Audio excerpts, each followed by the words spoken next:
Before the first word was spoken, before the first tool was forged, there were shapes. Look around you. The spiral of a galaxy, the bloom of a flower, the symmetry of a snowflake, all whisper the same truth. The universe speaks in symbols. But what if these shapes weren't just patterns? What if they were blueprints, guiding everything from the structure of atoms to the formation of stars? And what if, just what if, by understanding them, you could understand reality itself? Welcome to the world of sacred geometry, an ancient language hidden in plain sight, encoded into every cell, every temple, every breath. It is the silent architect behind the material and the mystical, the physical and the spiritual, and yet most have never heard its voice. In this video, we take our first steps into this sacred science, exploring the secrets that Pythagoras, Plato, and even Egyptian initiates once guarded with their lives. But this isn't just about old symbols carved in stone. No, this is about you, about awakening a vision so ancient it remembers the birth of light itself. We'll uncover the origins of sacred geometry, why it was revered across civilizations, and how shapes like the flower of life or the golden ratio are not just mathematical wonders, but spiritual keys. But be warned, once you see these patterns, you'll begin to see them everywhere, in your dreams, in your relationships, in your very reflection, because sacred geometry isn't just something to learn. It's something to remember. So take a breath, slow down, and prepare to see the invisible threads that hold the cosmos together. The veil is lifting. Let's begin. Long before skyscrapers kissed the clouds or equations danced across chalkboards, there existed temples, monoliths, and pyramids, erected not just with muscle, but with meaning. From the ziggurats of Mesopotamia to the temples of ancient Kemet, now called Egypt, there's one thread that binds them all: geometry. But this wasn't geometry as we know it today. No rulers and protractors for mundane construction. This was sacred geometry, a language through which the divine could speak. The Greeks attributed much of this knowledge to Pythagoras, a mystic mathematician whose secret school taught that numbers were not just quantities but qualities. He claimed that geometry was a path to understanding the harmony of the soul with the cosmos. To him, the triangle wasn't just three sides, it was mind, body, spirit, birth, life, death, past, present, future. But long before Pythagoras, the knowledge had already been inscribed into the stones of Egypt. The temple of Luxor, when seen from above, matches the exact proportions of the human skeleton. Coincidence or a deliberate message that the body is a temple and the temple is a body? In India, yantras, geometric diagrams used in meditation, have guided seekers for thousands of years, the most famous being the Sri Yantra. It consists of 9 interlocking triangles, said to represent the unfolding of the universe itself. Even the mandala of Tibet speaks this same silent geometry, a map of the cosmos, constructed not with roads but with lines, circles, and symmetry. Why was this knowledge so revered? Because it was never about shapes, it was about consciousness. These geometries were seen as living, vibrating archetypes, doorways between worlds.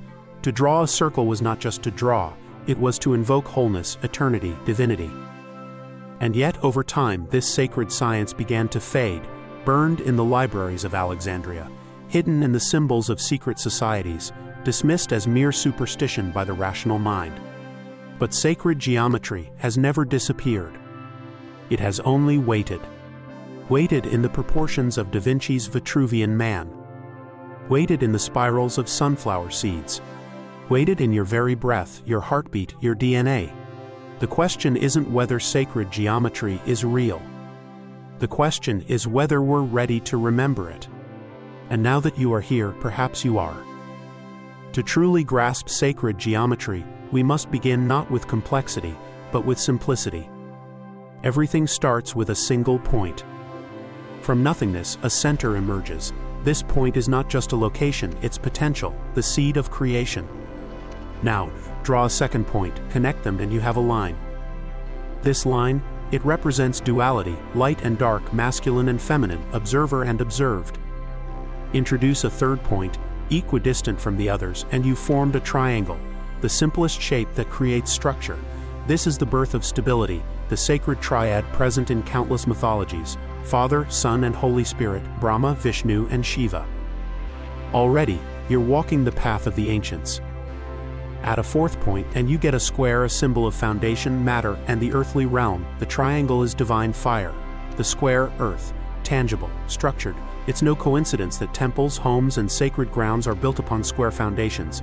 It grounds spiritual energy into form. Now let the shapes breathe, let them move, and something miraculous happens. Circles emerge, spirals form, life unfolds. Enter the circle, a shape with no beginning, no end, timeless, eternal. It is unity, wholeness, the womb of creation. When you draw a second circle of equal size, overlapping the first so their centers touch, you create the Vesica Piscis, an almond-shaped form sacred across civilizations.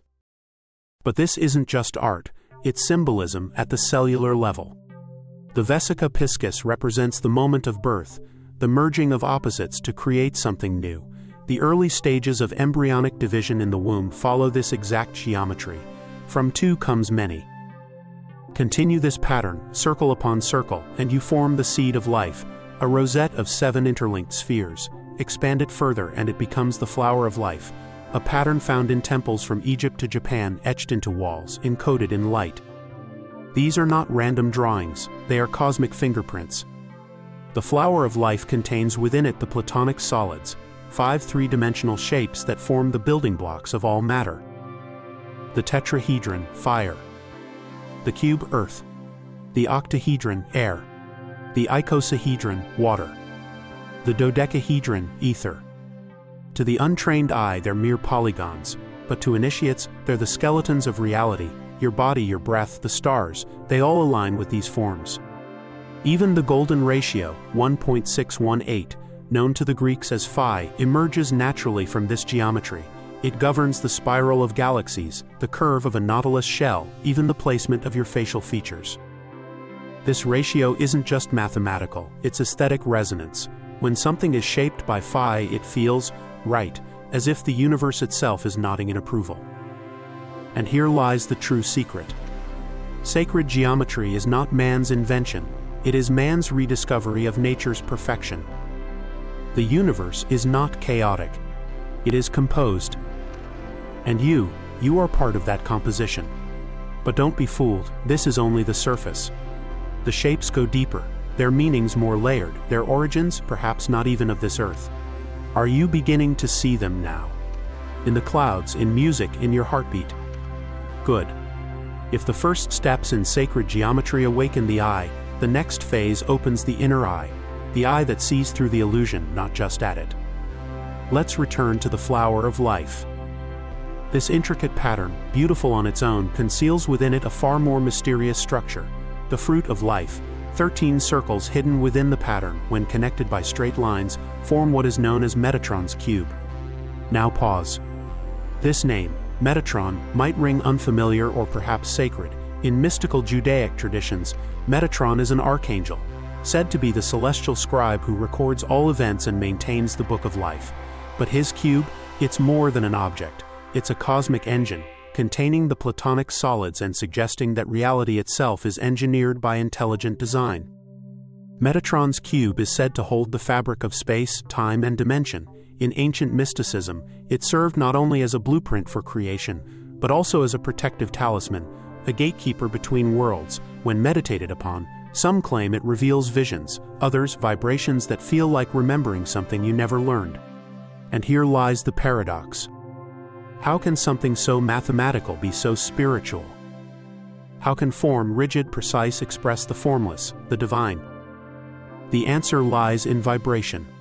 Nikola Tesla once said, "If you want to find the secrets of the universe, think in terms of energy, frequency, and vibration." Sacred geometry isn't just what the universe looks like, it's how the universe moves, breathes, resonates. Each shape carries a vibration. Each angle sings a frequency. This is why mandalas, when viewed in meditation, seem to pulse, why ancient labyrinths built from geometric patterns stir altered states of consciousness. The geometry is not flat, it activates something within. But there's more. Throughout history, symbols derived from sacred geometry have been veiled under the guise of secrecy, not out of elitism, but out of reverence. The hexagram, known widely today as the Star of David, was once the seal of Solomon, said to give its bearer control over the physical and spiritual realms. Two interlocking triangles, one pointing up, the other down, represent the fusion of heaven and earth, above and below, masculine and feminine. And then there's the torus, a donut-shaped field that appears in everything from magnetic fields to the human heart's energy pattern. This dynamic form is at the heart of zero-point energy theories and even Merkaba meditation practices, where the human body is imagined as rotating fields of light, a vehicle for consciousness. These patterns are echoed in the architecture of ancient sacred sites. The Great Pyramid's geometry encodes the mathematical value of pi and the golden ratio. Gothic cathedrals embed Fibonacci sequences in their stained glass and floor layouts. Coincidence, or an initiation embedded in stone? Still think this is all mystical poetry? Here's something you won't learn in school. Modern scientists are now exploring the geometric underpinnings of quantum fields, string theory, and morphic resonance. What mystics once called sacred, science is beginning to call fundamental. Could it be that what we call spiritual is just a deeper form of science we haven't yet understood? Could it be that sacred geometry is the Rosetta Stone between worlds? You see, these shapes are not here to impress. They're here to awaken. Awaken you to the idea that the universe was not thrown together. It was composed like a symphony, and you are both a note in that symphony and the one hearing it. So far, we've journeyed through the mysteries, unveiling the forms, frequencies, and philosophies encoded in sacred geometry. But how do you live this wisdom? How do you move from knowledge to knowing? The first step is simple: awareness. Begin to observe the world with a new lens. Notice the patterns in nature, the hexagon of a honeycomb, the spiral of a seashell, the symmetry of a leaf. Don't just admire them, feel their presence. These are not coincidences. They are echoes of the divine design. Exercise 1. The Geometry Journal. Carry a small notebook or open a digital folder. Every day, document one geometric pattern you notice in your surroundings. Describe how it made you feel. Over time, you'll start to see a language emerging, a personal lexicon of divine signs speaking just to you. Next, create a sacred space. Not in a temple, not in the forest. In your own room. Exercise 2. Build a grid of intention. Using stones, crystals, or even drawn symbols, create a simple flower of life or seed of life pattern. Place it somewhere visible. Infuse each shape with intention, peace, clarity, healing. Sit with it daily for 5 minutes. Let your thoughts settle into symmetry. You're not just meditating, you're tuning into a field of intelligent order. Now let's go deeper: visualization and breath. Exercise 3. The breathing sphere. Sit quietly and visualize a glowing sphere expanding from your heart center. With every inhale, the sphere grows. With every exhale, it pulses with light. After a few minutes, imagine this sphere transforming into a torus, energy circulating around your body, feeding back into itself. This practice, inspired by sacred toroidal energy fields, aligns your consciousness with the geometry of life itself. Want to transform your space? Sacred geometry isn't just internal, it can reshape your environment. Add geometric art to your home. Use symbols like the Metatron's cube, the Sri Yantra, or the golden spiral not just as decoration but as anchors. Place them where you work, sleep, or pray. These forms influence the energy field around you. They bring coherence where there is chaos. Now, be aware of the pitfalls. Many become obsessed with the symbols themselves, thinking the power lies in the shapes alone. But sacred geometry is not about worshiping form. It's about activating essence. The geometry is a reminder, not a replacement. The true temple is you. Don't seek perfection, seek alignment. You don't need to master every angle or memorize every term. Instead, ask yourself, how does this shape make me feel? What message is this pattern whispering to me? Where in my life is chaos longing to become harmony? Because ultimately, sacred geometry isn't something you learn. It's something you become. When you walk in balance, speak with integrity, think in clarity, you are sacred geometry in motion. You are the spiral unfolding, the circle returning, the star remembering its light.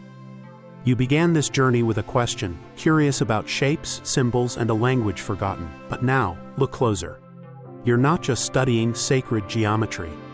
You're remembering it. The spiral in your fingerprint, the rhythm of your breath, the silent balance of your heartbeats, everything is geometry made flesh. You are not apart from the pattern. You are the pattern. We've uncovered how ancient civilizations etched divine codes into stone and symbol. We've seen how circles, lines, and spirals carry not just meaning, but memory. And we've explored how these truths still breathe today, in nature, in consciousness, in you. But perhaps the greatest revelation is this. Sacred geometry is not just about understanding creation. It's about aligning with the Creator within. Every time you meditate with intention, every time you see beauty in symmetry, every time you feel the harmony of form, you are tuning your soul to the frequency of the universe itself. So what now? Do not let this knowledge remain in the realm of wonder. Let it guide your next step. Build with it, think with it, heal with it.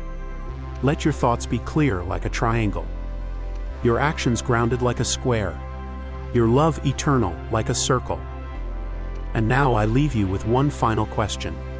If the universe is designed with precision, symmetry, and love, then what were you designed for? Perhaps, just perhaps, you were made to awaken others to the pattern too. If this journey stirred something in you, I invite you to share it. Like, comment your thoughts and subscribe for more explorations into the unseen, the mystical, and the eternal.